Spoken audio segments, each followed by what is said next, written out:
नमस्कार दोस्तों, green turn publication के यूट्यूब चैनल में आप सभी का स्वागत है।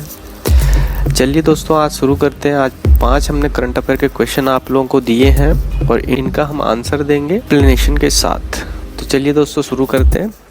पहला क्वेश्चन है, भारत में मौद्रिक संचरण पर भारतीय रिजर्व बैंक की नवीनतम रिपोर्ट के अनुसार external benchmark lending rate EBLR इसे कहते हैं से जुड़े बकाया ऋणों की हिस्सेदारी सितंबर 2019 के दौरान 2.4% से बढ़कर मार्च 2021 के दौरान क्या हो गई है। तो इसका पहला ऑप्शन है 28.5%, दूसरा ऑप्शन है 19%, तीसरा ऑप्शन है 29.1% और चौथा ऑप्शन है 25%। तो दोस्तों इसका आंसर है 28.5%। दोस्तों जानते हैं कि मौद्रिक नीति संचरण होती क्या है, इसका तात्पर्य क्या है। मौद्रिक नीति संचरण का तात्पर्य उस प्रक्रिया से है जिसके द्वारा किसी देश के केंद्रीय बैंक द्वारा लिए गए मौद्रिक नीतिगत निर्णयों का संपूर्ण वित्तीय व्यवस्था में संचार होता है।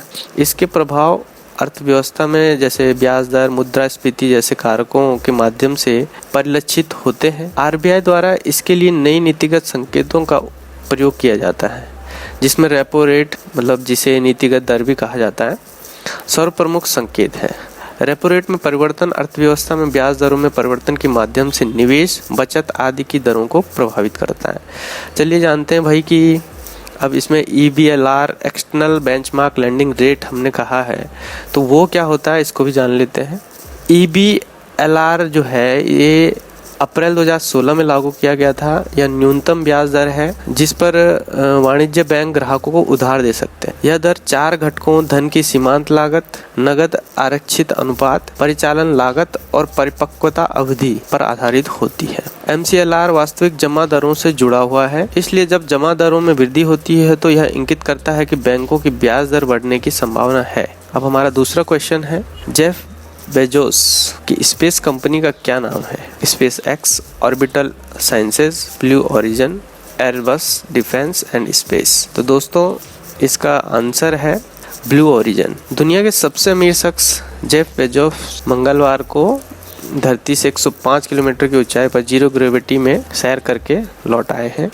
बेजोस की ब्लू ओरिजिन कंपनी ने न्यू शेपर्ड रॉकेट से वेस्ट टेक्सास के रेगिस्तान से भारतीय समयानुसार शाम 6 बजकर उड़ान भरी और यह अपने सह यात्रियों के साथ जो है वे अंतरिक्ष में इतनी ऊंचाई छूने वाले दुनिया के पहले अरबपति बन गए हैं। इससे पहले रिचर्ड ब्रैनसन 11 जुलाई को अपने वर्जिन गैलेक्टिक स्पेसशिप से 86 किलोमीटर की ऊंचाई तक गए थे। 1994 में जेफ बेजोस ने अपने गैराज से Amazon.com की शुरुआत की थी। यह एक ऑनलाइन बुक स्टोर हुआ करता था और 1997 में अमेजन एक सार्वजनिक कंपनी बन गई और बेजोस अरबपति बन गए। अब हमारा तीसरा क्वेश्चन है, इंडियन ऑयल कॉर्पोरेशन देश के पहले ग्रीन हाइड्रोजन संयंत्र को निम्न में से किस जगह लगाएगी, और इसका आंसर है मथुरा। तो दोस्तों इसको एक्सप्लेन करते हैं। भारत की सबसे बड़ी जो तेल कंपनी है इंडियन ऑयल कॉर्पोरेशन भविष्य में स्वच्छ ऊर्जा की बढ़ती मांग को पूरा करने के लिए अपनी मथुरा रिफाइनरी से देश का पहला ग्रीन हाइड्रोजन संयंत्र स्थापित करने जा रही है। इंडियन ऑयल कॉर्पोरेशन के अध्यक्ष श्रीकांत माधव हैं। भविष्य में रिफाइनरी में कार्बन उत्सर्जन ईंधन की जगह ग्रीन हाइड्रोजन का अधिक से अधिक उपयोग होगा। दोस्तों हाइड्रोजन गैस बनाने की तकनीकी के लिए अभी तक भारत में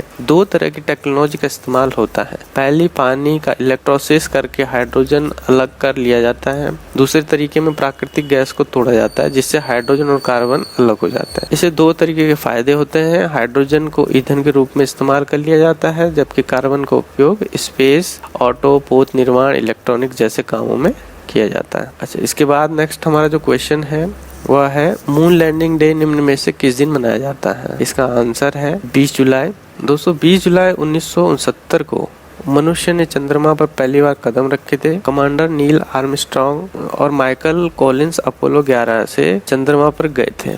आज के दिन 52 वर्ष पहले ऑल्ड्रिन और आर्मस्ट्रांग ने चंद्रमा की सतह पर कदम रखे थे।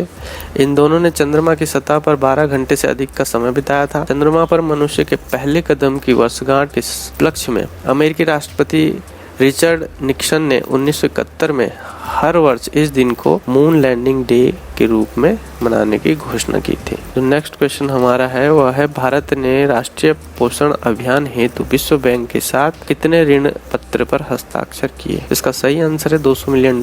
भारत ने 8 मई 2018 को राष्ट्रीय पोषण अभियान के लिए विश्व बैंक के साथ $200 मिलियन के ऋण पत्र पर हस्ताक्षर किए। यह धनराशि 0 से 6 साल के आयु वर्ग में पौनेपन को कम करने के लिए भारत सरकार के लक्ष्य वर्ष 2022 तक 38.4% को कम करके 25% करने में सहायता प्रदान करेगी। अब जानते हैं राष्ट्रीय पोषण मिशन जो है वो क्या है और ऋण इसमें कैसे मदद करेगा। राष्ट्रीय पोषण मिशन को पोषण अभियान भी कहा जाता है। पोषण अभियान का मुख्य तत्व विश्व बैंक द्वारा सहायता वाली एकीकृत बाल विकास सेवा को मजबूत करना तथा बेहतर पोषण परियोजना को देश के सभी जिलों में लागू करना है।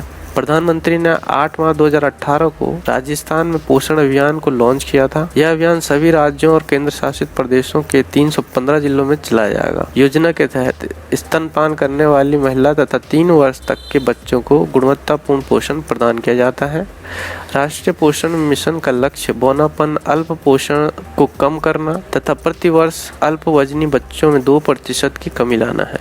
इस कार्यक्रम से 10 करोड़ से अधिक लोगों को लाभ प्राप्त होगा। यह सभी राज्यों और जिलों को चरणबद्ध रूप से कवर किया जाएगा। जो हमारा अंतिम क्वेश्चन है वह है, मलाला दिवस कब मनाया जाता है? इसका दोस्तों सही आंसर है 12 जुलाई। यह दिवस विश्व भर में महिलाओं और बच्चों के अधिकारों का सम्मान करने के लिए मनाया जाता है। उल्लेखनीय है कि संयुक्त राष्ट्र ने पाकिस्तान की बाल एवं महिला अधिकार कार्यकर्ता मलाला यूसुफजई के जन्मदिन के दिन इस दिवस को मलाला दिवस के रूप में घोषित किया है। लड़कियों की शिक्षा के लिए सार्वजनिक रूप से आवाज उठाने वाली मलाला पर तालिबान बंदूकधारियों ने वर्ष 2012 में गोली चलाई थी। वह वर्ष 2014 में बाल अधिकारों के लिए अपने प्रयासों के लिए नोबेल शांति पुरस्कार से पुरस्कृत की जा चुकी हैं। वह प्रसिद्ध पुस्तक आई एम मलाला नामक पुस्तक की सह लेखिका भी है। तो दोस्तों यहीं पर समाप्त करते हैं। आज हमने आपको 5 क्वेश्चन करंट अफेयर के बताए हैं। इसी तरीके हम नेक्स्ट वीडियो लेकर आएंगे कुछ और क्वेश्चन के साथ। के लिए धन्यवाद।